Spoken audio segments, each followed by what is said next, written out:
할렐루야. 2025년도 새해가 이제 시작이 되었습니다. 올 한 해 하나님께서 우리 각자에게 주실 풍성한 은혜들을 기억하면서 힘차게 한 해를 시작하시기를 바랍니다. 올 한 해 우리 교회 표어가 뭐죠? 선교로 시작하는 한 해 하나님이 하시면 됩니다. 다 같이 다시 한번. 선교로 시작하는 한 해 하나님이 하시면 됩니다. 할렐루야. 그래서 올 한 해 동안은 사도행전의 말씀을 함께 나눠보려고 합니다.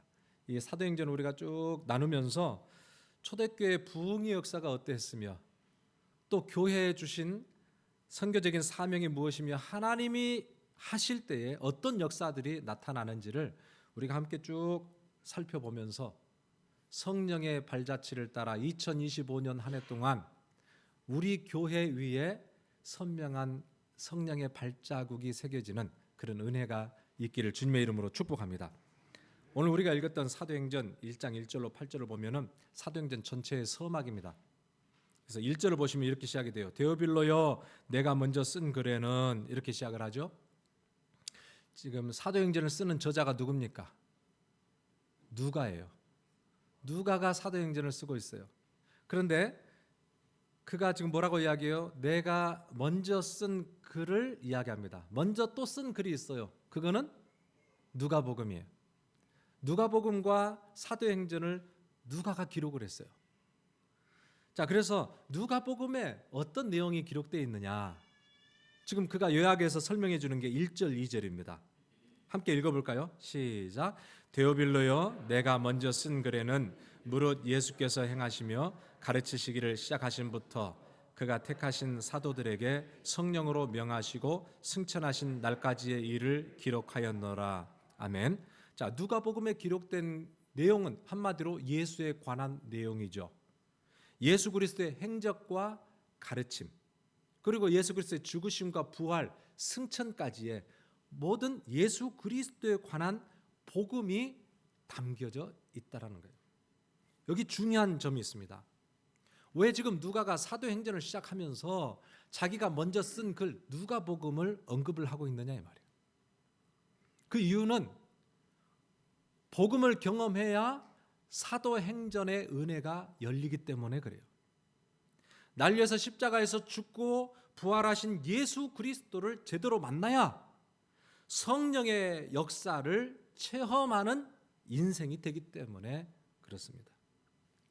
여러분 아무리 교회 생활 오래 하고 또 설교를 많이 듣고 심지어는 성경을 많이 알고 가르친다 해도 부활하신 주님을 우리가 제대로 경험하지 못하면 사실 사도행전의 역사와는 무관한 신앙생활이 되어질 수 있어요. 그래서 간절히 바라기는 예수 그리스도를 진실되게 만나는 은혜가 올 한 해 저와 여러분들에게 있기를 주님의 이름으로 축복합니다. 예수를 진실되게 만난 사람이 많이 있지만 그 중에 성경에서 보면 사도 바울이에요. 사도 바울. 그는 교회를 핍박했던 자였어요. 예수 믿는 자들을 조롱했을 뿐만 아니라 그들을 잡아 가두는 정말로 예수 믿는 걸 싫어했던 자들, 그들 중에 대표가 바로 사도 바울이었어요. 여러분 그런데 그가 어떻게 복음의 일꾼이 되어서 세계 선교의 기틀을 놓고 끝내는 예수를 위해 자기 목숨을 아낌없이 내어놓는 순교의 영광을 누리는 자리까지 갔어요. 왜 그럴까요? 부활의 주님을 만났기 때문에. 나는 주님을 만났다는 거예요. 그가 이렇게 고백해요. 고린도전서 15장 7절 8절에 보니까 그 후에 야고보에게 보이셨으며 만삭되지 못하여 난자 같은 내게도 보이셨느니라 그랬어요. 부활하신 주님을 나도 봤다. 주님이 그 음성을 나에게 들려주셨다 고백해요. 다메섹 도산에서 사도 바울이 부활하신 주님을 만났어요. 그분의 음성을 들었어요. 그리고 그의 인생의 방향이 완전히 바뀌어졌어요. 여러분 부활의 주님을 만난 사람 치고 아무 일 없다는 듯 살아가는 사람 아무도 없어요. 왜 그럴까요? 살아계신 주님이 우리 안에서 계속 역사하시기 때문에 그래요. 부활의 주님, 살아계신 하나님이 우리 안에 들어오면요, 그분이 우리를 심령을 새롭게 하세요. 우리에게 은혜를 주시고요, 성령으로 인도하세요. 여러분, 부활하신 주님을 인격적으로 만나셨습니까? 날 위해 죽으시고 부활하신 그분이 나의 구세주이시고 내 인생의 주인이십니까? 정말 그분이 나의 전부가 되었고 오직 예수를 위해 살겠다고 고백하고 있습니까? 점점 아멘이 줄어드네요. 그렇게 고백하고 있습니까? 할렐루야. 담대하게 주님만을 사랑하고 주님만을 따라가고 주님이 나의 전부요, 나의 구세주요, 나의 주님이십니다. 이 고백이 우리 안에 있을 때 성령의 역사가 나타나요. 예수를 인격적으로 만났다는 것은 그분이 나의 주인이 되었다는 거예요. 그분이 나에게 말씀하신다는 거예요. 내가 성령에 이끌려 살아간다는 거예요. 그분과 교제의 기쁨을 누릴 수 있다는 거예요. 여러분, 언제 교회가 힘이 있느냐? 언제 교회가 능력이 있느냐? 예수 그리스도를 높일 때예요. 예수 그리스도의 복음에 사로잡힐 때예요. 그럴 때 교회에 성령을 부어주시고요, 성령께서 하나님 나라의 일들을 보게 해 주십니다. 여러분, 더 나가서 지금 이 누가가 사도행전을 시작하면서 그 전에 내가 썼던 이 누가복음의 내용을 이렇게 언급을 했잖아요. 그 이유는 바로 하나님이 모든 것의 주인이 되신다는 것을 보여주시는 내용이에요. 자, 예수님께서 이 땅에 오셔서 하셨던 모든 일들의 핵심이 뭐냐고 할 때 그것은 바로 하나님 나라의 일입니다. 하나님 나라의 일. 오늘 우리가 읽었던 3절 말씀을 보니까 이렇게 되어 있어요. 40일 동안 그들에게 보이시며 하나님 나라의 일을 말씀하시니라 그랬습니다. 여러분, 인류의 범죄로 인해서 무너져 버렸던 이 하나님의 나라를 회복하시기 위해서 오신 분이 바로 예수 그리스도예요. 그래서 예수님께서 이 땅에 오셔서 공생의 맨 처음에 외쳤던 메시지, 회개하라, 천국이 가까웠느니라, 하나님 나라가 도래하였다. 예수 그리스도가 바로 하나님의 나라고, 예수 그리스도께서 이 땅에 오심으로 하나님의 나라가 시작이 되었다는 것을 선포하셨죠. 그리고 예수 그리스도께서 죽고 부활하신 이후에 40일 동안 이 땅에 계셨는데 그 40일 동안에 제자들에게 무슨 말씀하셨느냐? 하나님 나라의 일을 말씀하셨다는 거예요. 하나님 나라의 일. 뿐만 아니라 예수께서 보내실 그 성령이 오셔서 하시는 일도 바로 하나님 나라를 확장하시고 하나님 나라를 완성하시는 일이었다. 자, 그러니까 지금 누가는 단지 사도들의 일을 열거하기 위해서 사도행전을 쓰는 게 아니에요. 사도들의 발자취가 아니라 그 안에 숨겨져 있는 하나님의 발자취를 주목하기를 원하는 거예요. 여러분, 지금 이 하나님의 나라를 이끌어가고 있는 이 주체가 바로 예수 그리스도라는 것을 지금 보여주고 있습니다. 그러니까 우리가 꼭 발견해야 될 중요한 원리, 역사의 주인, 우리 인생의 주인이 누구인가요? 그분이 바로 하나님이라는 거예요. 하나님이 시작하셨고 하나님이 인도하시고 하나님이 완성해 가신다. 하나님이 주인이시다. 이것을 아는 것이 매우 중요합니다. 새해를 시작할 때에 우리에게 매우 중요한 인사이트를 주는 것, 2025년 한 해의 주인은 바로 하나님이시다는 거예요. 하나님. 우리가 새해를 시작하면은 새로운 마음으로 새 계획도 세웁니다. 이것저것도 해야 되겠다. 우리 가정에서, 내 직장에서, 교회에서, 영적인 어떤 일에 있어서 뭘 해야 되겠다. 목표를 세우고 달려갑니다. 굉장히 훌륭한 각오예요. 그러나 먼저 확인해야 될 게 무엇일까요? 우리를 향한 하나님의 뜻이 무엇이냐를 아는 게 더 중요해요. 하나님이 나를 어디로 이끌어 가시느냐를 아는 게 더 중요해요. 나를 향한 하나님의 마음, 하나님의 뜻, 하나님의 의도를 헤아리는 것이 더 중요한 거예요. 나의 계획 이전에 나를 향하신 하나님의 뜻을 아는 거예요. 나를 창조하시고 나를 여기까지 인도하신 우리 하나님의 뜻을 발견할 때에 의미 있는 새 해를 시작할 수 있게 되는 것이죠. 속도보다 중요한 게 방향이에요. 그래서 성경 곳곳에서 보면 하나님이 먼저 방향을 정하시고 우리를 부르시고 계신다는 것을 우리가 알게 돼요. 많은 성경 구절이 있지만 요한복음 15장 16절에 보면 이런 말씀이 있어요. 너희가 나를 택한 것이 아니요 내가 너희를 택하여 세웠나니 그랬어요. 우리가 예수를 택하여서 예수 믿겠다고 여기까지 온 것이 아니요 내가 너희를 택하여서 여기까지 인도하셨다. 창세전부터 그리스도 안에서 우리를 구속하시려고 작정하신 분이 하나님이세요. 그 하나님의 작정과 하나님의 의도 가운데 오늘 우리의 인생이 여기까지 인도되어 왔다는 것을 기억하는 거예요. 모든 것의 시작점이 바로 하나님이세요. 하나님이 주권적인 역사를 인도해 가신다는 것을 인정하는 것이 매우 중요합니다. 기차를 가는 것을 보세요. 기차의 맨 선두에 서 있는 것은 기관차예요. 기관차. 그리고 그 뒤에 객차들이 10대든 100대든 200대든 딸려가요. 앞에서 끄는 것이 기관차예요. 이게 바뀌어지면 안 되죠. 우리 인생에 누가 이끌어 가고 누가 따라가야 되는 것인지에 대한 이 관계 설정, 위치 설정이 매우 중요해요. 내가 인생에 대해서 끌고 가려고 하면 이게 가지도 않을 뿐만 아니라 방향이 틀어져요. 내 인생, 내 가정, 우리 교회에 주인 되시는 하나님이 우리를 인도하실 수 있도록 첫 자리를 내어드리고 그분이 주인이심을 인정하고 우리는 무릎 꿇고 순종하며 그분을 뒤따라갈 때 우리의 인생과 우리 가정과 우리 교회는 하나님이 이끄시는 대로 딸려가는 거예요.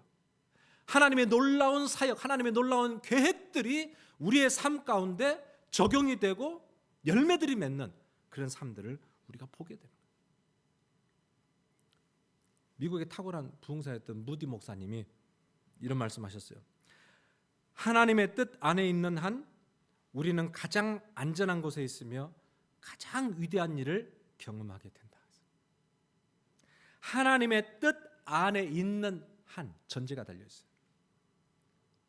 무디 목사님의 고백처럼 우리 가정이, 내 인생이, 우리 교회가 하나님의 뜻 안에 있는 한, 하나님이 원하시는 그 뜻을 우리가 붙들고 순종하며 가는 한, 그곳이 가장 안전한 것이고 그때 하나님의 위대한 일들을 보게 된다는 것을 말씀하고 있는 거예요. 사도행전의 전체적인 역사도 바로 이런 흐름이에요. 사도행전의 일들을 우리가 이제 점점 살펴볼 텐데요. 사도행전의 사도들의 발자취를 보세요. 무슨 프로그램을 하고 무슨 전략을 하고 인간이 머리를 짜서 낸 일들이 아니에요. 처음부터 끝까지 철저하게 하나님이 시작하십니다. 하나님이 주인이십니다. 그리고 하나님이 완성해 가십니다. 그래서 오늘 우리가 읽었던 마지막 말씀 사도행전 1장 8절 오직 성령이 너에게 임하시면 너희가 권능을 받고 예루살렘과 온 유대와 사마리아와 땅 끝까지 이르러 내 증인이 되리라. 이 말씀 내 증인이 될 것이다. 되게 하겠다. 하나님이 계획을 선포하셨지 않습니까? 우리의 아이디어가 아니에요. 이것은 하나님 나라는 하나님의 계획을 세우시고 하나님이 이 일들을 성령 받은 사람들을 통하여 이루어 가신다는 것을 우리에게 이야기하고 있어요. 선교의 마스터 플랜은 하나님께 있다. 이걸 지금 말씀해 주고 있어요. 여러분 우리가 한 해 동안 많은 계획들을 세우기에 앞서서 먼저 하나님께 나아가는 것이 그래서 중요합니다. 그분의 뜻을 구하고 그분의 마음을 헤아리는 것이 여러분 빨리 속도를 정해서 나가는 것보다 그 방향을 찾고 하나님이 원하시는 뜻과 자세로 한 걸음 한 걸음 나아갈 때 가는 것마다 열매가 맺고 행하는 것마다 하나님이 함께 하시는 그런 일들을 보게 돼요. 그럴 때 하나님이 하시면 됩니다라는 고백이 나오는 거예요. 그럴 때 하나님이 하시면 되는 거예요. 한 해 동안 사람이 아니라 하나님이 주인 되셔서 하나님이 하시는 일들을 경험하는 그런 은혜가 있기를 주님의 이름으로 축복합니다. 자, 사도행전 1장 8절 우리가 마지막 읽었던 이 말씀을 조금 더 곱씹어 보면서 우리 교회에 주시는 주님의 마음이 무엇인지를 한번 생각해 보려고 합니다. 사도행전 1장 8절을 여러분 다 아마 암송을 하실 거예요. 그죠? 한번 쭉 한번 읽어보시고.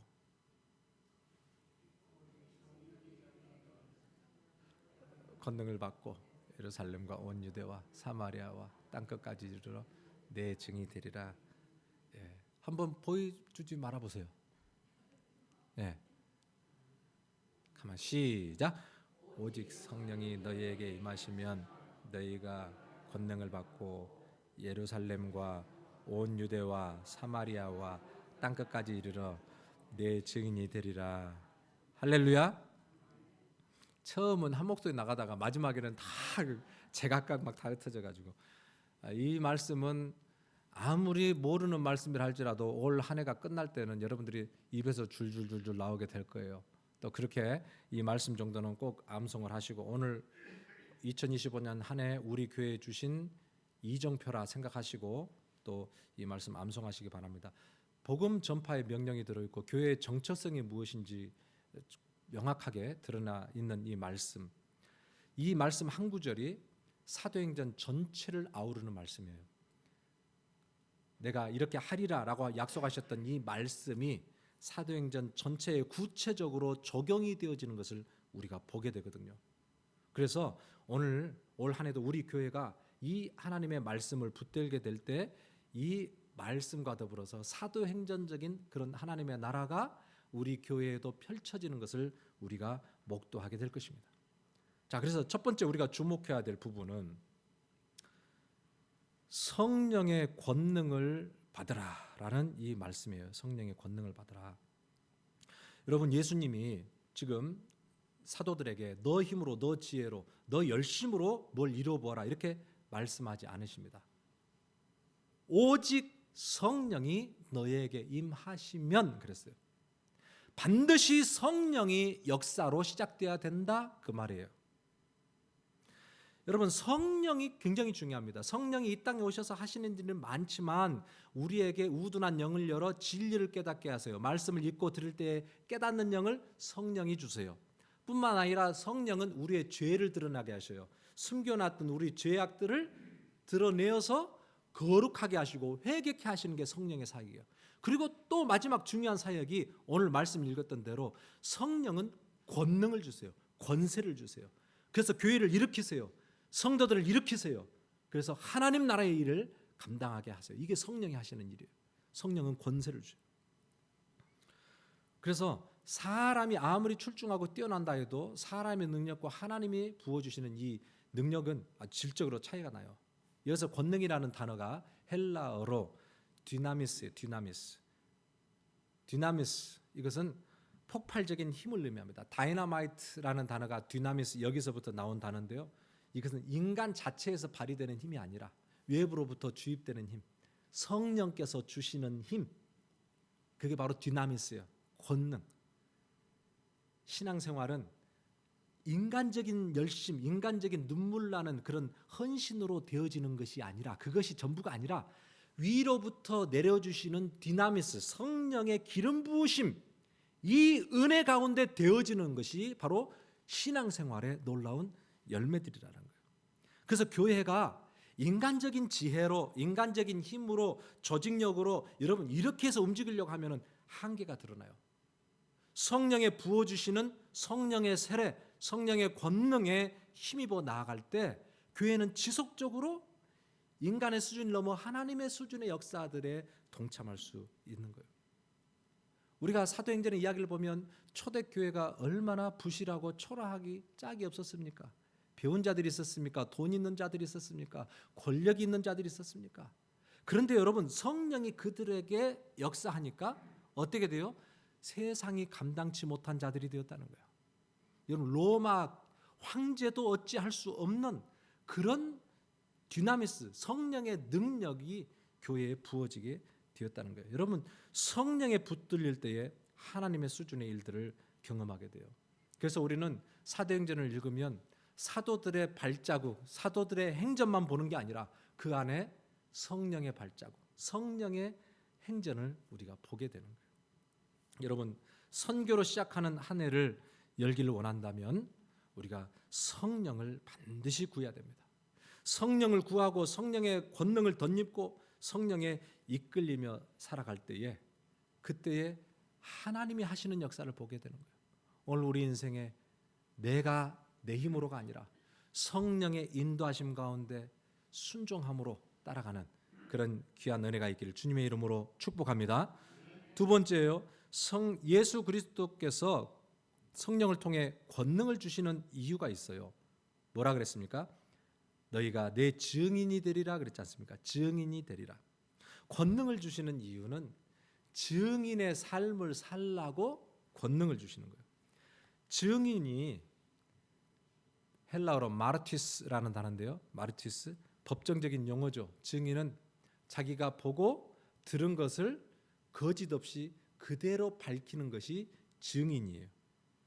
교회가 해야 되는 일은 바로 이 증인, 진리의 증인의 역할을 감당하는 게 교회예요. 예수가 누구신지, 그리고 예수 그리스도께서 우리를 위해서 이루어 놓으신 그 구원의 기쁨, 십자가의 그 사랑, 부활의 능력이 어떠한지를 세상에 전하는 사명이 교회에 주어졌다는 거예요. 어떤 분들은 신앙생활을 해도 예수 믿는 게 부끄러운 성도들이 있어요. 그래서 식당에서 밥을 먹을 때 기도하자 그러면 쭈삣쭈삣해요. 남들이 볼까 싶어서. 예수 믿는 것이 자랑스럽지 못해요. 남들 앞에 찬양하는 것도 부끄러운 일이에요. 여러분, 그러나 정말 실상을 알고 나면 예수 믿는 게 부끄러운 일이 아니라 자랑스러운 일이고 우리가 알려야 될 일이 바로 이 예수 믿는 거예요. 로마서 1장 16절에 보면은 이렇게 기록이 되어 있어요. 함께 읽어볼까요? 시작. 내가 복음을 부끄러워하지 아니하노니 이 복음은 모든 믿는 자에게 구원을 주시는 하나님의 능력이 됨이라. 할렐루야. 이 복음을 부끄러워하지 아니하노니, 아니 그렇게 말도 안 되는 예수께서 죽고 부활하심으로 우리의 구세주가 되었다, 말도 안 되는 이야기를 하고 있는 그 사도 바울을 향하여 사람들이 비웃었어요. 조롱했어요. 그 누구도 이 복음에 대해서 받아들이지 않고 있었을 때 사도 바울이 뭐라고 해요? 나는 그래도 복음을 부끄러워하지 않는다. 그 이유는 모든 믿는 자들에게 구원을 주시는 하나님의 능력이 바로 이 복음이기 때문에 그렇다. 우리가 복음을 자랑해야 될 이유, 죄인들을 구원하여 영원한 생명을 주시는 유일한 길은 바로 예수 그리스도밖에 없기 때문에. 할렐루야. 예수 그리스도만이 세상을 다스리시고 세상을 심판하시는 만왕의 왕이 되시기 때문에. 교회가 복음을 부끄러워할 때 교회는 쇠퇴하고 맙니다. 한때 기독교 역사를 꽃피웠던 유럽이 지금은 영적인 공동묘지가 되어버렸습니다. 화려했던 그 건물들이 팔려가지고 지금은 술집도 되고 레스토랑도 되고 나이트클럽으로 바뀌는 데도 있어요. 성가대석이 A석이라 그랬어요. 이 자리는 더 비싼 자리세를 받고 그렇게 영업을 한다는 거예요. 여러분, 교회가 이 지경이 된 이유가 무엇일까요? 복음을 부끄럽기 때문에. 복음이 증인이 되어야 할 교회가 세속의 흐름에 물들어서 복음을 복음으로 증거하지 않았기 때문에 교회는 무너지고 마는 거예요. 세상의 그 세속의 물결에 수장이 되어버리고 많은 이 안타까운 현실을 우리가 보게 되는 거예요. 여러분, 교회가 건물이 화려하다고 사람들이 많다고 여러분 이게 되는 게 아니에요.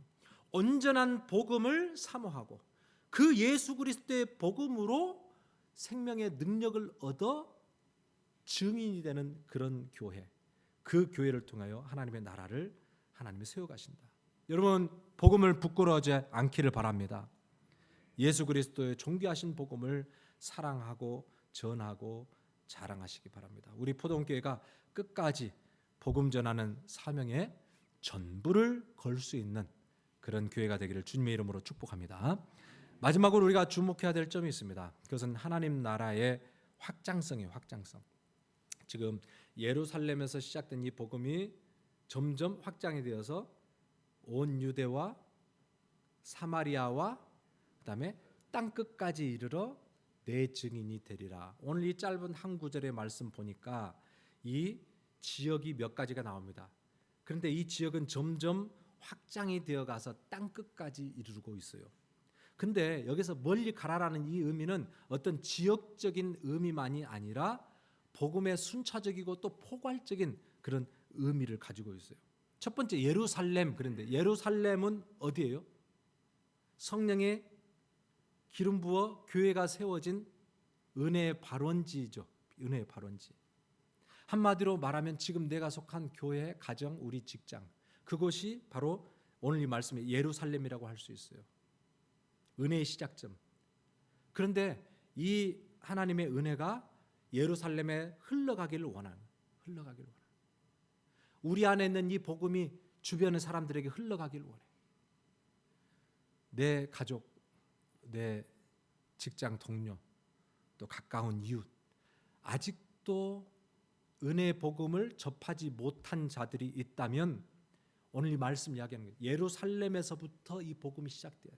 Here and now. 선교라고 하니까 비행기 타고 뭐 멀리 간다고 선교가 되는 게 아니라 사실 이곳이 바로 선교의 현장이에요. 내 가정이 선교의 현장이고 내 직장이 선교의 현장이고 그들에게 복음 증거하는 것이 바로 선교고 저와 여러분들이 바로 선교사로 부름을 받았다라는 것에 대해서 첫 번째 우리가 인식을 해야 되는 거예요. 두 번째 사마리아가 나옵니다. 이상하게 이 초대교회는 사도행전 1장 8절에 이 말씀을 주님께로부터 받았잖아요. 그런데도 불구하고 사마리아로 간다라고 이야기했음에도 불구하고 사마리아로 가기를 싫어해요. 왜 사마리아로 가는 걸 싫어했을까요? 그들 안에 선민의식이 있었어요. 그들 안에 율법이 있었어요. 이것이 성령의 사역에 걸림돌이 되었다는 것을 우리가 보게 돼요. 그랬을 때 이들을 사마리아로 흩트기 위해서 하나님께서 고난을 주시죠. 핍박을 주시죠.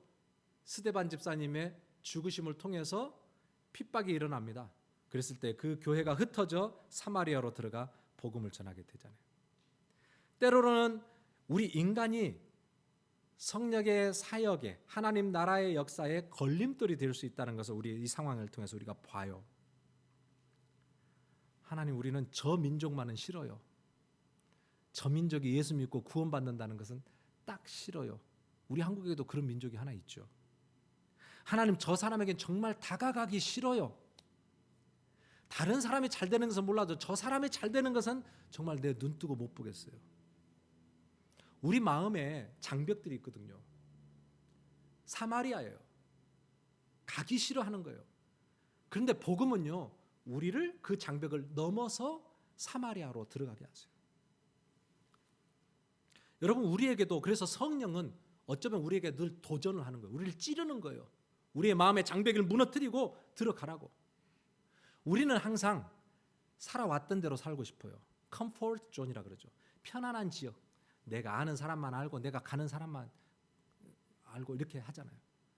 앉는 자리 항상 그 자리에 앉는 것은 이 자리가 항상 편해서 그래. 딴 데 가면은 다른 곳에 온 것처럼 영 이상한. 우리 인간은 컴포트 존을 넘어가기 싫어하는 것이에요. 그런데 여러분, 성령이 우리 안에서 역사할 때 그곳을 넘어가게 하시는 거예요. 그걸 넘어가게 하셔요. 도저히 내 마음 속에 품을 수 없는 사람이 있다 할지라도 성령이 역사하면 우리의 마음의 문을 열고 순종함으로 그들에게 나아가게 되는 거예요. 여러분, 그래서 복음 안에 갇혀 있는 자가 아니라 복음에 이끌려 순종하며 살아가는 자가 되기를 바랍니다. 마지막으로 땅끝이에요. 땅끝은 이 당시에는 로마 그리고 전 세계를 이야기했겠죠. 그런데 지금 영적인 의미로 보면은 미전도 종족, 아직도 복음을 듣지 못한 자들, 은혜에 가려 있는 복음이 닿지 못한 그런 영역을 지금 땅끝이라고 했을 거예요. 교회가 해외 선교의 사명을 가지고 우리가 복음을 들고 헌신하며 나아가는 것, 이게 어찌 보면은 땅끝까지 복음을 증거하는 길일 수 있습니다. 올 한 해 우리 교회는 도미니카의 단기 선교를 시작을 합니다. 아주 작은 그런 발걸음처럼 보이지만 의미 있는 시도예요. 왜냐하면은 이 발걸음이 바로 사도들이 걸어갔던 발걸음이고 성령이 함께했던 발걸음이에요. 그래서 우리가 이 길을 동일하게 밟아보는 것, 성령의 놀라운 은혜가 부어질 것입니다. 여러분, 선교에는 언제나 걸림돌도 있고요, 위기도 있어요. 그러나 이것을 넘어가게 하시는 분이 바로 성령님이세요. 그래서 우리가 할 일은 정말 주님 영광을 위해서 위대한 일을 시도하는 거예요. 위대한 일을 시도하는 거. 이게 중요합니다. 윌리엄 캐리 근대 선교의 아버지가 이런 이야기를 했어요. 하나님께 위대한 일을 기대하라. 그리고 하나님을 위해 위대한 일을 시도하라 그랬어요. 하나님께 위대한 일을 기대할 뿐만 아니라 위대한 일을 시도하라는 시도하라. 여러분, 한 해 선교로 시작한다는 것, 땅끝을 향한 하나님의 놀라운 선교의 그 위대한 일을 기대하며 또 우리가 위대한 일을 시도하는 거예요. 말씀을 정리합니다. 여러분, 하나님이 언제나 시작이에요. 내 인생, 내 가정, 우리 교회, 역사의 주인이 바로 하나님이시기 때문에 그렇습니다. 우리가 주님의 뜻대로 원하시는 방향대로 순종하며 나아갈 때 하나님이 하시면 다 되는 그런 놀라운 풍성한 일들을 경험하게 될 것입니다. 교회를 향한 하나님의 뜻, 오직 성령의 권능에 힘입어서 땅끝까지 복음을 증거하는 것. 어쩌면 설립 45주년을 맞이하고 있는 우리 포도원 교회를 향하신 하나님의 간절한 바람일 수 있습니다. 여러분, 한 해 동안 우리 교회가 계획하고 준비하는 이 모든 일들이 선교라고 하는 이 목적에 연결되어지기를 바랍니다. 그래서 단기 선교를 가는 분도 있겠지만 기도와 물질로 협력하는 분도 계시고 우리 모든 교회가 선교로 하나가 되어 가는 선교사, 보내는 선교사, 선교로 시작하는 한 해 하나에 하나님이 하시면 됩니다. 이 고백이 오늘 저와 여러분들과 우리 교회와 가정 위에 고백되어지고 체험되어질 수 있기를 주님의 이름으로 축복합니다. 아멘.